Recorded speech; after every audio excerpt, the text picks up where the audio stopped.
Hello, guys, and welcome back to Due Simplified, your only spot for simple learning. आज हम DSC 13 यानी कि 20th century poetry और drama के अंदर एक और पोएम को कवर करेंगे जिसके जो पोएट हैं वो हैं W.B. Yeats। जो पोएम का नाम है वो है द सेकेंड कमिंग।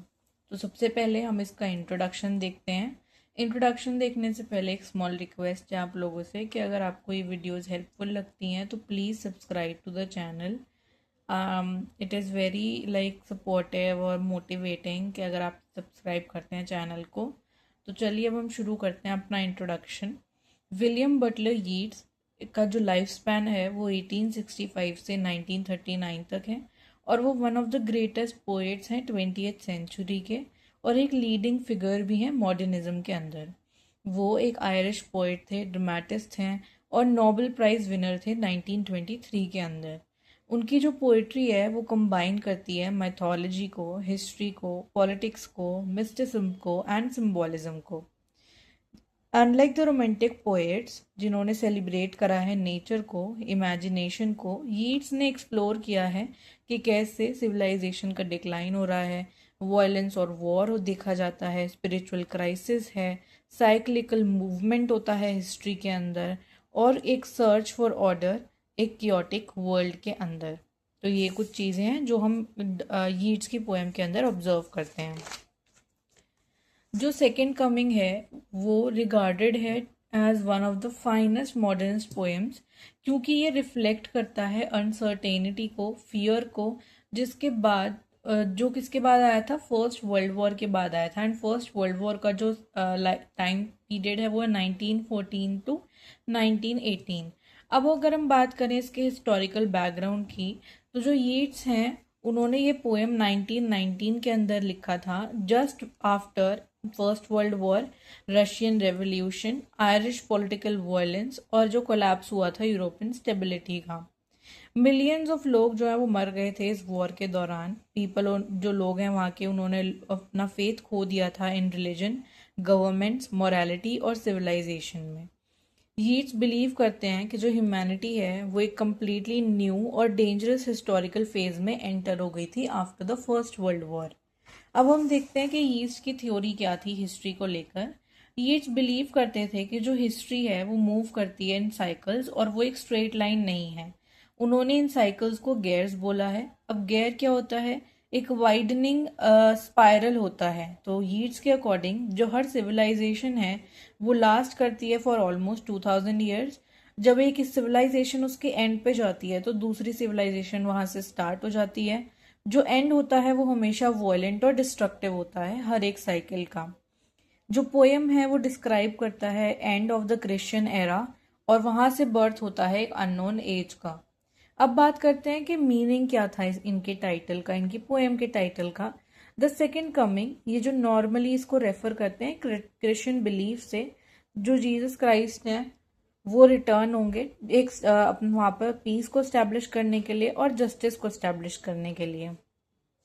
अब हम आगे देखते हैं। हाउएवर जो यीट्स हैं वो कम्प्लीटली चेंज कर देते हैं उनकी उस एक्सपेक्टेशन को। क्राइस्ट के बजाय वो एक टेरिफिंग क्रिएचर को दिखाते हैं अपनी पोएम के अंदर। तो इसलिए जो टाइटल है वो एंड में क्या बन जाता है, आयरॉनिक, सिंबॉलिक और फ्राइटनिंग। जो सेकेंड कमिंग है वो रिप्रेजेंट करता है ना ही सिर्फ सेल्वेशन को लेकिन एक नए एज को जो कि कियोस के थ्रू बर्थ हुआ है उसका। अब बात करते हैं डिटेल एक्सप्लेनेशन की। तो सबसे पहले बात करते हैं लाइंस 1 to 8 जिसको हमने फर्स्ट मूवमेंट से रेफर किया है। जो पोएम है वो ओपन होता है one of the most famous images जो कि हम इंग्लिश लिटरेचर में यूज़ करते हैं। फैल्कॉन जो है वो फ्लाई करता रहता है बहुत दूर दूर तक वाइडनिंग सर्कल्स में और वो एकदम से एक but he can not hear the falconer. Falconer कौन था, यहाँ पर गॉड को रेफर किया गया है। जो ह्यूमन बींग्स हैं उन्होंने मूवमेंट दिखाया है सो फार मोरालिटी से स्पिरिचुअल गाइडेंस की तरफ, जो कि that they no longer obey any authority, जो कि क्या पोर्ट्रे करता है कि अब वो लोग उनको ओबे नहीं करते हैं जो कि हमारी अल्टीमेट अथॉरिटी है। जो रिजल्ट है वो क्या है, कंप्लीट डिसऑर्डर है। अब बात करते हैं यीट्स क्या लिखते हैं। Things fall apart, the centre can not hold. जो थिंग्स हैं वो सारी इधर उधर जा रही हैं और जो सेंटर है वो कभी भी अपने ऊपर होल्ड नहीं ले पा रहा है। इसका क्या मतलब है कि सोसाइटी कोलैप्स हो रही है, मॉरल वैल्यूज डिसअपियर हो रहे हैं, गवर्नमेंट्स फेल हो रही हैं और जो सिविलाइजेशन है वो बहुत ज़्यादा टूट रहा है। जो फ्रेज है mayor anarchy is लूज्ड upon the world, ये क्या दिखाता है कि वहाँ पर केओस है जो अब सारी चीज़ों को कंट्रोल कर रहा है। एक और powerful image, the blood dimmed tide, ये क्या सिंबलाइज करता है हमारे फर्स्ट मूवमेंट में कि वहाँ पर वॉर था, वायलेंस था, डिस्ट्रक्शन था और मास किलिंग थी।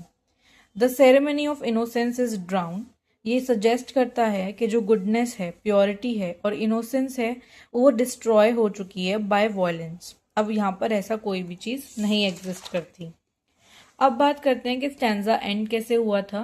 तो जो स्टैंजा है वो यीट्स के one of the greatest observation से एंड हुआ है, जो कि लिखा गया था ऐसे, the best lack all convention while the worst are full of passionate intensity. इसका क्या मतलब है कि जो अच्छे लोग हैं वो हमेशा साइलेंट रहते हैं, ईविल लोग जो हैं वो एनर्जेटिक और पावरफुल बन जाते हैं।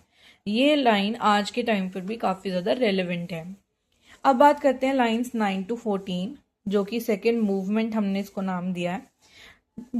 वर्ल्ड वाइड केओस को डिस्क्राइब करने के बाद स्पीकर ये सोचते हैं कि कुछ ग्रेट रेवलेशंस भी हैं जो मतलब इस टाइम में आएंगे, अप्रोचिंग है। ही एक्सपेक्ट्स कि परहैप्स जो रिटर्न है क्राइस्ट का वो हो सकता है। Instead he suddenly receives a terrifying vision, लेकिन क्राइस्ट के रिटर्न को एक्सपेक्ट करते करते वहां पर एक हमें टेरिफाइंग विजन देखने के लिए मिलता है। तो यीस्ट वहां पर आइडिया इंट्रोड्यूस करते हैं ऑफ स्पायरिटस मंडी। अब स्पायरिटस मंडी का क्या मतलब होता है? द वर्ल्ड स्पिरिट, जो पूरे वर्ल्ड की स्पिरिट है। ये कलेक्टिव मेमोरी होती है ह्यूमैनिटी की, जहां पर हमें सिंबॉलिक इमेजेस देखने को मिलती हैं। इस यूनिवर्सल इमेजिनेशन में क्या निकला? एक स्ट्रेंज क्रिएचर निकला। अब बात करते हैं हमारे लास्ट और थर्ड मूवमेंट की, जो है लाइन 14 to 22। जो क्रिएचर है उसको कैसे डिस्क्राइब किया गया है कि उसकी लायन की बॉडी है, ह्यूमन हेड है, ब्लैंक एक्सप्रेशंस दिखते हैं हमें और वो एक मर्सीलेस आइज के थ्रू सारे लोगों को देखता है। ये रिजेंबल करता है इजिप्टियन स्फिनिक्स। अनलाइक क्राइस्ट, ये रिप्रेजेंट करता है लव और कंपैशन।